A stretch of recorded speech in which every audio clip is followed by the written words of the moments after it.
ಕರ್ತನಲ್ಲಿ ಪ್ರೀತಿಯುಳ್ಳ ದೇವಜನರೇ, ಎಲ್ಲ ನನ್ನ ಗೆಳೆಯರೇ ಹಾಗೂ ನನ್ನ ರಕ್ತ ಸಂಬಂಧಿಕರೇ, ತಮ್ಮೆಲ್ಲರಲ್ಲಿ ನಾನು ವಂದನೆಯನ್ನು ಸಲ್ಲಿಸುತ್ತೇನೆ. ಯೇಸು ಕ್ರಿಸ್ತನಿಗೆ ಮೊದಲನೇದಾಗಿ ನಾನು ವಂದನೆಯನ್ನು ಸಲ್ಲಿಸುತ್ತೇನೆ. ಎರಡನೇದಾಗಿ ನಿಮ್ಮೆಲ್ಲರಿಗೂ ವಂದನೆಯನ್ನು ಸಲ್ಲಿಸುತ್ತೇನೆ.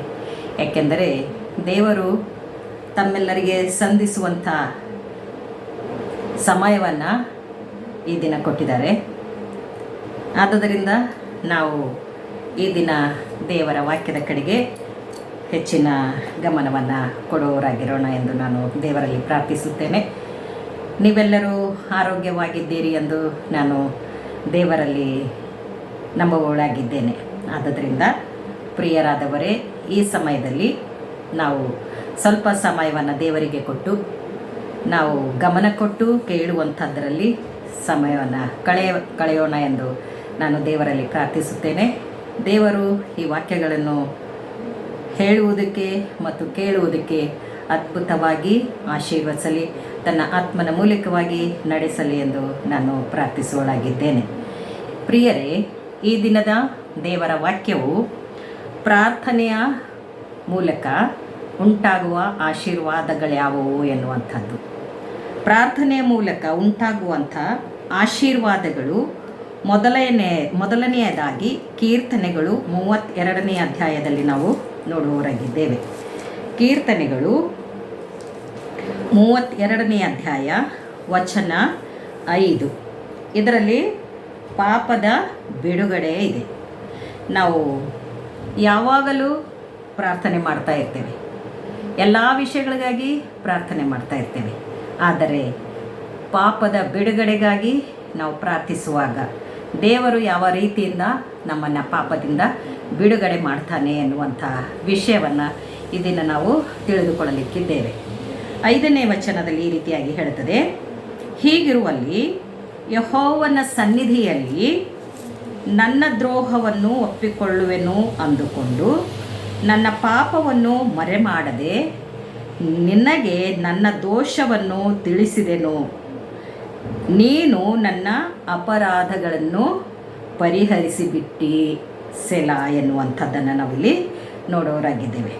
ಪ್ರಿಯರೇ, ದೇವರ ಸನ್ನಿಧಿಯಲ್ಲಿ ಅಂದರೆ ನಾವು ಪ್ರತಿದಿನ 2-3 ಸಾರಿ ನಾವು ದೇವರ ಸನ್ನಿಧಿಯಲ್ಲಿ ಸಮಯ ಕಳೆಯುವವರಾಗಿದ್ದೇವೆ, ಪ್ರಾರ್ಥನೆಯನ್ನು ಮಾಡುವವರಾಗಿದ್ದೇವೆ, ಆರಾಧನೆಯನ್ನು ಮಾಡುವವರಾಗಿದ್ದೇವೆ, ವೈಯಕ್ತಿಕ ಪ್ರಾರ್ಥನೆಯಲ್ಲಿ ದೇವರ ಸನ್ನಿಧಿಯಲ್ಲಿ ಸಮಯ ಕಳೆಯುವವರಾಗಿದ್ದೇವೆ, ಮತ್ತು ಕುಟುಂಬ ಪ್ರಾರ್ಥನೆಯಲ್ಲಿ ದೇವರ ಸನ್ನಿಧಿಯಲ್ಲಿ ಸಮಯ ಕಳೆಯುವವರಾಗಿದ್ದೇವೆ, ಮತ್ತು ವಾರಕ್ಕೊಂದಾವರ್ತಿಯೋ 2 ಆವರ್ತಿಯೋ ಅಥವಾ ಎಲ್ಲೋ ಮೀಟಿಂಗಲ್ಲಿರುವಾಗಲೂ ನಾವು ಆಗಾಗ ದೇವರ ಸನ್ನಿಧಾನದಲ್ಲಿ ಗುಂಪಾಗಿ ಸೇರಿಕೊಂಡು ಕೂತುಕೊಳ್ಳುವವರಾಗಿದ್ದೇವೆ.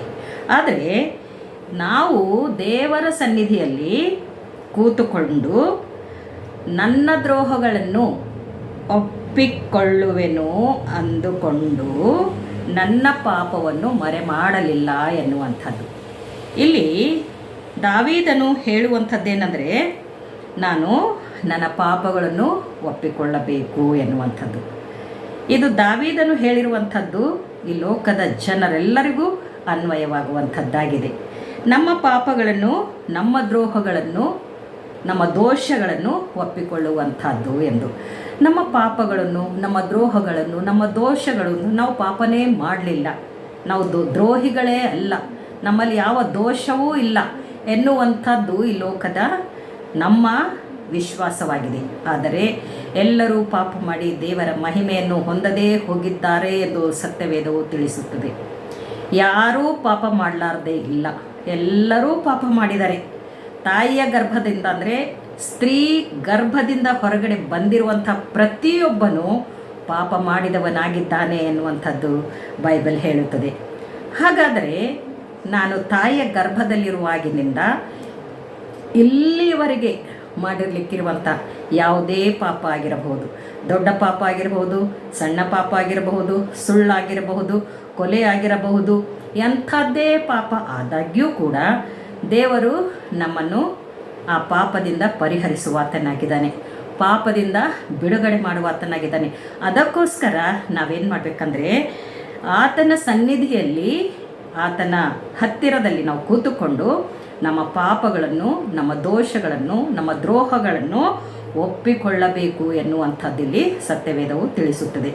ಬೈಬಲ್ ತಿಳಿಸುವಂಥದ್ದು ಯಾವಾಗಲೂ ನಮ್ಮ ಪಾಪಗಳನ್ನು ಒಪ್ಪಿಕೊಳ್ಳಬೇಕು, ಶುದ್ಧರಾಗಬೇಕು ಎನ್ನುವಂಥದ್ದೇ ಅದು ತಿಳಿಸುತ್ತದೆ.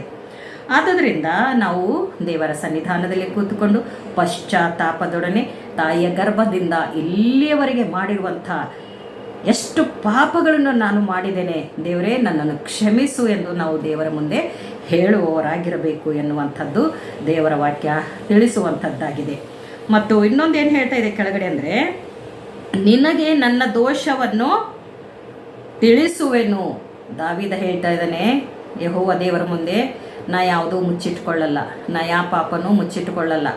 ನಾನು ಎಷ್ಟು ಪಾಪ ಮಾಡಿದ್ದೇನೆ ಆ ಎಲ್ಲ ಪಾಪಗಳನ್ನು ನಿನ್ನ ಮುಂದೆ ಒಪ್ಪಿಕೊಳ್ಳುತ್ತೇನೆ ದೇವರೇ. ನನ್ನ ದೋಷಗಳನ್ನು ಒಪ್ಪಿಕೊಳ್ಳುತ್ತೇನೆ, ಒಂದೂ ಮರೆ ಮಾಡುವುದಿಲ್ಲ, ಒಂದೂ ಮುಚ್ಚಿಟ್ಟುಕೊಳ್ಳುವುದಿಲ್ಲ. ನಾನು ನಿನ್ನ ಮುಂದೆ, ನಿನ್ನ ಸನ್ನಿಧಿಯಲ್ಲಿ ನನ್ನ ಪಾಪಗಳನ್ನು ಒಪ್ಪಿಕೊಳ್ಳುತ್ತೇನೆ ಎನ್ನುವಂಥದ್ದನ್ನು ನಾವಿಲ್ಲಿ ನೋಡುವವರಾಗಿದ್ದೇವೆ. ದಾಗಳನ್ನು ಕೀರ್ತನೆಗಳು 34ನೇ ಅಧ್ಯಾಯ ವಚನ 6ರಲ್ಲಿ ಈ ರೀತಿಯಾಗಿ ಹೇಳ್ತದೆ, ಕಷ್ಟದಲ್ಲಿದ್ದ ಈ ಮನುಷ್ಯನು ಮೊರೆಯಿಡಲು ಯೆಹೋವನು ಕೇಳಿ ಎಲ್ಲ ಬಾಧೆಗಳಿಂದ ಬಿಡಿಸಿದನು ಎನ್ನುವಂಥದ್ದು. ಇಲ್ಲಿ ಕಷ್ಟಗಳಿಂದ ಬಿಡುಗಡೆ ಕೊಡುವಂಥದ್ದು, ಬಾಧೆಗಳಿಂದ ಬಿಡುಗಡೆ ಕೊಡುವಂಥದ್ದನ್ನು ನಾವು ನೋಡುವವರಾಗಿದ್ದೇವೆ. ಕಷ್ಟದಿಂದ ಈ ಲೋಕದಲ್ಲಿ ಯಾರೂ ಶಾಂತಿಯಲ್ಲಿಲ್ಲ, ಸಮಾಧಾನದಲ್ಲಿಲ್ಲ. ಎಲ್ಲರಿಗೂ ಒಂದಿಲ್ಲ ಒಂದು ರೀತಿಯ ಕಷ್ಟಗಳೇ ಇವೆ. ಎಂಥ ಕಷ್ಟಗಳಂತಂದರೆ ನೋಡ್ರಿ, ನಾನು ಒಂದು ಬಿಸ್ನೆಸ್ ಮಾಡಿದೆ, ಅದರಲ್ಲಿ ಲಾಸ್ ಆಯಿತು, ಅದರಿಂದ ನನಗೆ ತುಂಬ ಕಷ್ಟ ಬಂದಿದೆ. ನಾನು ಮನೆ ಕಟ್ಟಬೇಕಂಥೇಳಿ ಲೋನ್ ತಗೊಂಡೆ, ಮೋಸ ಮಾಡಿದರು, ಅದರಲ್ಲಿ ನಾನು ಅದಕ್ಕೋಸ್ಕರ ನಾನು ಕಷ್ಟದಲ್ಲಿದೆ. ನಾನು ಬಂಗಾರ ತೆಗೆದುಕೊಳ್ಳೋದಕ್ಕೆ ಹೋದೆ, ಅಲ್ಲಿ ನನಗೆ ಮೋಸ ಮಾಡಿ ಕಲ್ಲು ಬಂಗಾರವನ್ನು ನನಗೆ ಕೊಟ್ಟಿದ್ದಾರೆ ಎನ್ನುವಂಥ ವಿಷಯಗಳು. ಅಷ್ಟೇ ಅಲ್ಲದೆ ನನಗೆ ಆರೋಗ್ಯ ಇಲ್ಲ ಎನ್ನುವಂಥದ್ದು ಕಷ್ಟ, ನಾನು ಕೆಲಸಕ್ಕೆ ಹೋದಾಗ ನನಗೆ ಕೆಲಸ ಸಿಗಲಿಲ್ಲ ಎನ್ನುವಂಥದ್ದು ಒಂದು ಕಷ್ಟ, ನಿರುದ್ಯೋಗಿಯಾಗಿದ್ದೇನೆ ಎನ್ನುವಂಥದ್ದು ಒಂದು ಕಷ್ಟ. ಈ ರೀತಿಯಾಗಿ ಲೋಕದಲ್ಲಿ ಎಲ್ಲರಿಗೂ ಪ್ರತಿಯೊಬ್ಬೊಬ್ಬರಿಗೂ ಒಂದಿಲ್ಲ ಒಂದು ರೀತಿಯ ಕಷ್ಟಗಳು ಸಂಭವಿಸುವುದನ್ನು ನಾವು ಈ ಲೋಕದಲ್ಲಿ ನೋಡುವವರಾಗಿದ್ದೇವೆ. ಆದರೆ ಈ ಕಷ್ಟಗಳಿಂದ ದೇವರು ಬಿಡುಗಡೆ ಕೊಡುವ ಆತನಾಗಿದ್ದಾನೆ. ಹೇಗೆ ಅದರಿಂದ ಬಿಡುಗಡೆ ಕೊಡುವ ಆತನಾಗಿದ್ದಾನೆ ಎನ್ನುವಂಥದ್ದನ್ನು ನಾವು ನೋಡುವುದಾದರೆ, ಆತ ಮೊರೆ ಇಡಬೇಕು ಎನ್ನುವಂಥದ್ದು. ಮೊರೆ ಇಡುವಂಥದ್ದಂದರೆ ದೇವರಿಗೆ ಕೇಳಬೇಕು ಎನ್ನುವಂಥದ್ದು. ನಾವು ದೇವರೇ, ನನ್ನ ಕಷ್ಟಗಳಿಂದ ನನ್ನನ್ನು ಬಿಡುಗಡೆ ಕೊಡು, ನನ್ನನ್ನು ಕಣ್ಣೀರಿನಿಂದ ನನ್ನನ್ನು ಬಿಡುಗಡೆ ಕೊಡು, ನನಗೆ ಉದ್ಯೋಗ ಕೊಟ್ಟು ನನಗೆ ಕಷ್ಟದಿಂದ ಬಿಡುಗಡೆ ಕೊಡು, ನನ್ನ ಪಾಪದಿಂದ ನನ್ನನ್ನು ಬಿಡುಗಡೆ ಕೊಡು, ನನ್ನ ಅಪರಾಧದಿಂದ ನನ್ನನ್ನು ಬಿಡುಗಡೆ ಕೊಡು, ನಾನು ಕಷ್ಟದಲ್ಲಿ ಸಿಕ್ಕಿಕೊಂಡಿದ್ದೇನೆ, ನಾನು ಬಹಳ ಭಯಂಕರವಾದ ದುಸ್ಥಿತಿಯಲ್ಲಿ ನಾನು ಸಿಕ್ಕಿಕೊಂಡಿದ್ದೇನೆ, ಈ ಕಷ್ಟಗಳಿಂದ ನೀನು ಬಿಡುಗಡೆ ಕೊಡು ಎಂದು ನಾವು ಯೇಸು ಕ್ರಿಸ್ತನಲ್ಲಿ ಮೊರೆ ಹೋಗುವಾಗ, ಪ್ರಾರ್ಥನೆ ಮಾಡುವಾಗ ಆತನು ನಮ್ಮನ್ನು ಕಷ್ಟಗಳಿಂದ ಬಿಡುಗಡೆ ಮಾಡುವಾತನಾಗಿದ್ದಾನೆ. ಮೊರೆ ಇಡುವುದಂದರೆ ಬೇಡುವಂಥದ್ದು, ಮೊರೆ ಇಡುವುದಂದರೆ ಆತನಲ್ಲಿ ಹೋಗಿ ಪ್ರಾರ್ಥನೆ ಮಾಡುವಂಥದ್ದೇ ಆಗಿದೆ. ಆದುದರಿಂದ ದೇವರಲ್ಲಿ ನಾವು ಕಷ್ಟಗಳನ್ನು ಬಿಡುಗಡೆ ಹೊಂದಬೇಕಾದರೆ ನಾವು ಆತನಲ್ಲಿ ಮೊರೆ ಹೋಗಬೇಕು, ಆತನಲ್ಲಿ ನಾವು ಪ್ರಾರ್ಥಿಸಬೇಕು, ಆತನಲ್ಲಿ ನಾವು ಕೇಳಬೇಕು. ಈಗ ಒಂದು ಮಗುವಿಗೆ ಹಾಲು ಬೇಕಾಗಿತ್ತಾದರೆ ಆ ಮಗು ಹೋಗಿ ತಾಯಿಗೆ ಹಾಲು ಕುಡಿಸುವುದಕ್ಕೋಸ್ಕರ ಮಾತು ಬಾರದೇ ಇದ್ದಾಗಿಯೂ ಕೂಡ ಒಂದು ಆ್ಯಕ್ಷನ್ ಮೂಲಕವಾಗಿ ಆ ತಾಯಿಗೆ ಹಾಲು ಕುಡಿಸೋದಕ್ಕೋಸ್ಕರ ಅದು ಹೋಗಿ ಕೇಳ್ತದೆ. ಮಾತು ಬಲ್ಯವರಾಗಿರುವುದಾದರೆ, ಅಮ್ಮ ನನಗೆ ಊಟ ಕೊಡು, ನೀರು ಕೊಡು, ಹಣ ಕೊಡು, ಫೀಸ್ ಕೊಡು ಎಲ್ಲವನ್ನು ಕೇಳ್ತಾರಲ್ಲ, ಅದೇ ರೀತಿಯಾಗಿ ನಾವು ನಮ್ಮ ದೇವರಲ್ಲಿ ನಮಗೆ ಏನೇನು ಬೇಕೋ ಅದಕ್ಕೋಸ್ಕರ ನಾವು ಬೇಡಬೇಕು. ಕಷ್ಟಗಳ ಪರಿಹಾರಕ್ಕಾಗಿ ನಾವು ಬೇಡಬೇಕು. ಬಾಧೆಗಳಿಂದ ನಮ್ಮನ್ನು ಬಿಡಿಸು ದೇವರೇ ಎಂದು ನಾವು ಮೊರೆ ಇಟ್ಟಾಗ ಮಾತ್ರ ನಮಗೆ ಅದು ಸಿಗುವಂಥದ್ದಾಗಿದೆ. ಇದು 2ನೇ ಪಾಯಿಂಟ್. ಏನಂತಂದರೆ, 2ನೇ ಪಾಯಿಂಟು ಕಷ್ಟಗಳಿಂದ ಬಿಡುಗಡೆ ಹೊಂದುವಂಥದ್ದು ಎಂದು. ಮತ್ತು 3ನೇದು ಯಾಕೋಬನು ಬರೆದ ಪತ್ರಿಕೆ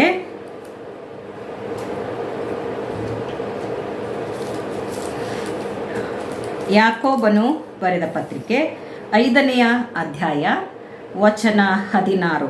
ಅದು ಏನಿದೆ ಅಲ್ಲಿ ಅಂತಂದರೆ, ಯಾವ ಪ್ರಾರ್ಥನೆಗೆ ಯಾವ ಉತ್ತರ ಇದೆ ಅನ್ನುವಂಥದ್ದಲ್ಲಿ ನಾವು ನೋಡುವುದಾದರೆ, ರೋಗಗಳ ನಿವಾರಣೆ ಅಥವಾ ರೋಗಗಳ ಪರಿಹಾರ. ಮೊದಲನೇದಾಗಿ ನಾವು ನೋಡಿದ್ವಿ ಪಾಪಗಳ ಪರಿಹಾರ, ಅದಕ್ಕೋಸ್ಕರ ನಾವು ಪ್ರಾರ್ಥಿಸಬೇಕು. ಎರಡನೇದಾಗಿ ಕಷ್ಟಗಳಿಂದ ಬಿಡುಗಡೆ ಹೊಂದುವಂಥದ್ದು, ಅದಕ್ಕೋಸ್ಕರ ನಾವು ಮೊರೆ ಇಡಬೇಕು ಎನ್ನುವಂಥದ್ದು. ಮೂರನೇದಾಗಿ ರೋಗಗಳಿಗೋಸ್ಕರ ನಾವು ದೇವರಲ್ಲಿ ಪ್ರಾರ್ಥಿಸಬೇಕು ಎನ್ನುವಂಥದ್ದು ಸತ್ಯವೇದ ತಿಳಿಸ್ತಾ ಇದೆ. ಈ ಬೈಬಲ್ನಲ್ಲಿ ಯಾಕೋಬನು ಬರೆದ ಪತ್ರಿಕೆ 5ನೇ ಅಧ್ಯಾಯ ವಚನ 16ರಲ್ಲಿ ಈ ರೀತಿಯಾಗಿ ಹೇಳುತ್ತದೆ, ಹೀಗಿರಲು ನೀವು ಸ್ವಸ್ಥವಾಗಬೇಕಾದರೆ, ನೋಡ್ರಿ ಎಷ್ಟು ಸ್ಪಷ್ಟವಾಗಿ ಹೇಳ್ತಾ ಇದೆ ಬೈಬಲ್, ನೀವು ಸ್ವಸ್ಥವಾಗಬೇಕಾದರೆ ನಿಮ್ಮ ಪಾಪಗಳನ್ನು ಒಬ್ಬರಿಗೊಬ್ಬರು ಅರಿಕೆ ಮಾಡಿ ಒಬ್ಬರಿಗೋಸ್ಕರ ಒಬ್ಬರು ದೇವರನ್ನು ಪ್ರಾರ್ಥಿಸಿರಿ ಎನ್ನುವಂಥದ್ದು. ಏನು ಹೇಳ್ತಾ ಇದೆ? ನಾವು ಪ್ರಾರ್ಥಿಸಬೇಕು. ಯಾವ ರೀತಿಯಿಂದ ಪ್ರಾರ್ಥಿಸಬೇಕು ಅಂದರೆ, ಇಬ್ಬರಾಗಲಿ, ಮೂವರಾಗಲಿ, 4 ಜನ ಆಗಲಿ, 10 ಜನ ಆಗಲಿ, ನಾವು ಒಂದು ಗುಂಪಾಗಿ ಕೂತ್ಕೊಂಡಾಗ ನನ್ನ ಪಾಪ ಇನ್ನೊಬ್ಬರಿಗೆ ತಿಳಿಸುವಂಥದ್ದು, ಅವರ ಪಾಪಗಳು ನಮಗೆ ತಿಳಿಸುವಂಥದ್ದು, ನಾವು ಅವರಿಗಾಗಿ ಪ್ರಾರ್ಥನೆ ಮಾಡುವಂಥದ್ದು, ಅವರು ನಮಗಾಗಿ ಪ್ರಾರ್ಥನೆ ಮಾಡುವಂಥದ್ದು. ನೋಡ್ರಿ ಎಷ್ಟು ಅದ್ಭುತವಾಗಿರುವಂಥ ವಿಷಯವಾಗಿದೆ ಇದು. ನಾವು ನಮ್ಮ ಪಾಪಗಳನ್ನು ಒಬ್ಬರ ಮುಂದೆ ಒಬ್ಬರು ಹೇಳಿಕೊಳ್ಳಬೇಕು. ಒಬ್ಬರ ಮುಂದೆ ಒಬ್ಬರು, ನನಗೆ ಹೀಗಾಯಿತು, ನಾನು ಇಂಥ ಪಾಪ ಮಾಡಿದೆ, ನಾನು ಇಂಥ ದಿವಸದಲ್ಲಿ ನಾನು ಸುಳ್ಳು ಹೇಳಿದೆ, ನಾನು ಇಂಥ ದಿವಸದಲ್ಲಿ ಅಪರಾಧ ಮಾಡಿದೆ, ನಾನು ಇಂಥ ದಿವಸದಲ್ಲಿ ನಾನು ಕಳ್ಳತನ ಮಾಡಿದೆ, ಇಂಥ ದಿವಸದಲ್ಲಿ ನಾನು ಕೊಲೆ ಮಾಡಿದ್ದೆ, ಇಂಥ ದಿವಸದಲ್ಲಿ ನಾನು ಬೇಡವಾದ ಕೆಲಸಗಳನ್ನು ಮಾಡಿದೆ ಎನ್ನುವಂಥದ್ದು ನಾವು ಒಬ್ಬರ ಮುಂದೆ ಒಬ್ಬರು ಒಪ್ಪಿಕೊಳ್ಳಬೇಕು ಅಥವಾ ಹೇಳಿಕೊಳ್ಳಬೇಕು. ಒಬ್ಬರಿಗೋಸ್ಕರ ಒಬ್ಬರು ಪ್ರಾರ್ಥನೆ ಮಾಡಬೇಕು. ನಾ ಇಂಥ ತಪ್ಪು ಮಾಡಿದ್ದೀನಿ, ನಾ ಇಂಥ ಪಾಪ ಮಾಡಿದ್ದೀನಿ, ಅದಕ್ಕೋಸ್ಕರ ನೀವು ನನಗೋಸ್ಕರ ಪ್ರಾರ್ಥನೆ ಮಾಡಿರಿ ಎಂದು ನಾವು ನಮ್ಮ ಎದುರಾಳಿಗಳಿಗೆ, ನಮ್ಮ ಎದುರು ಕೂತವರಿಗೆ, ನಮ್ಮ ಸ್ನೇಹಿತರಿಗೆ, ನಮ್ಮ ಆತ್ಮೀಯರಿಗೆ, ನಮ್ಮ ಬಂಧು ಬಾಂಧವರಿಗೆ ಮತ್ತು ನಮ್ಮ ಆತ್ಮೀಕ ಸ್ನೇಹಿತರಿಗೆ ಹೇಳುವಂಥದ್ದು ತುಂಬ ಅಮೂಲ್ಯವಾದ ವಿಷಯವಾಗಿದೆ. ಆದುದರಿಂದ ನಮ್ಮ ಪಾಪಗಳನ್ನು ಒಬ್ಬರಿಗೊಬ್ಬರು ಅರಿಕೆ ಮಾಡಿಕೊಂಡು ಒಬ್ಬರಿಗೋಸ್ಕರ ಒಬ್ಬರು ದೇವರಲ್ಲಿ ಯೇಸು ಕ್ರಿಸ್ತನ ನಾಮದಲ್ಲಿ ನಾವು ಪ್ರಾರ್ಥಿಸುವುದಾದರೆ ಏನಾಗ್ತದಲ್ಲಿ ದೇವರು ನಮಗೆ ಸ್ವಸ್ಥತೆಯನ್ನು ಕೊಡುವಾತನಾಗಿದ್ದಾನೆ. ಇಲ್ಲೇನು ಹೇಳ್ತಾ ಇದ್ದೀನಿ, ಇನ್ನೊಂದು ಕೆಳಗಡೆ ಏನು ಹೇಳ್ತಾ ಇದ್ದೀನಿ, ನೀತಿವಂತನ ಅತ್ಯಾಸಕ್ತಿಯುಳ್ಳ ಪ್ರಾರ್ಥನೆಯು ಬಹು ಬಲವುಳ್ಳದ್ದಾಗಿದೆ. ಯಾರ್ಯಾರು ನೀತಿವಂತಿಕೆಯಿಂದ, ಯಾರ್ಯಾರು ನಂಬಿಕೆಯಿಂದ, ಯಾರ್ಯಾರು ಯೇಸು ಕ್ರಿಸ್ತನ ನಾಮದಲ್ಲಿ ಬಂದು ಪ್ರಾರ್ಥನೆಗೆ ಕೂತುಕೊಳ್ಳುತ್ತಾರೋ ಅವರ ಪ್ರಾರ್ಥನೆಯು ಬಹು ಬಲವುಳ್ಳದ್ದಾಗಿದೆ ಎನ್ನುವಂಥದ್ದು ನಾವು ಈ ದೇವರ ವಾಕ್ಯದಲ್ಲಿ ನೋಡುವವರಾಗಿದ್ದೇವೆ. ಆದುದರಿಂದ ನಾವು ಪ್ರಾರ್ಥನೆಯ ಮೂಲಕ ಹೊಂದುವಂಥ ಆಶೀರ್ವಾದಗಳು, ಪಾಪದ ಪರಿಹಾರ ಉಂಟು, ಕಷ್ಟದ ಪರಿಹಾರ ಉಂಟು, ರೋಗದ ಪರಿಹಾರ ಉಂಟು ಎನ್ನುವಂಥ 3 ವಿಷಯಗಳ ಮೇಲೆ ಈ ದಿನ ನಾವು ಧ್ಯಾನ ಮಾಡಿದ್ದೇವೆ. ಪ್ರಿಯರಾದವರೇ, ಇನ್ನು ಮುಂದಿನ ಒಂದು ಸಂಚಿಕೆಯಲ್ಲಿ ಅಥವಾ ಮುಂದಿನ ಒಂದು ವಿಡಿಯೋದಲ್ಲಿ ಇನ್ನೂ ಅನೇಕ ವಿಷಯಗಳನ್ನು ನಾನು ಪ್ರಸ್ತಾಪಿಸಲಿಕ್ಕಿದ್ದೇನೆ. ಆದುದರಿಂದ ಮುಂದಿನ ವಿಡಿಯೋ ಬರುವವರೆಗೂ ನೀವು ನನಗೋಸ್ಕರ ಪ್ರಾರ್ಥನೆ ಮಾಡಿರಿ ಮತ್ತು ಅದಕ್ಕಾಗಿ ಕಾದುಕೊಂಡು ಕೂತಿರ್ರಿ ಎಂದು ಯೇಸು ಕ್ರಿಸ್ತನ ನಾಮದಲ್ಲಿ ತಮ್ಮೆಲ್ಲರನ್ನು ವಂದಿಸುತ್ತಾ ಈ ವಾಕ್ಯವನ್ನು ಮುಗಿಸುತ್ತೇನೆ. ಆಮೇಲೆ ದೇವರಿಗೆ ಸ್ತೋತ್ರವಾಗಲಿ.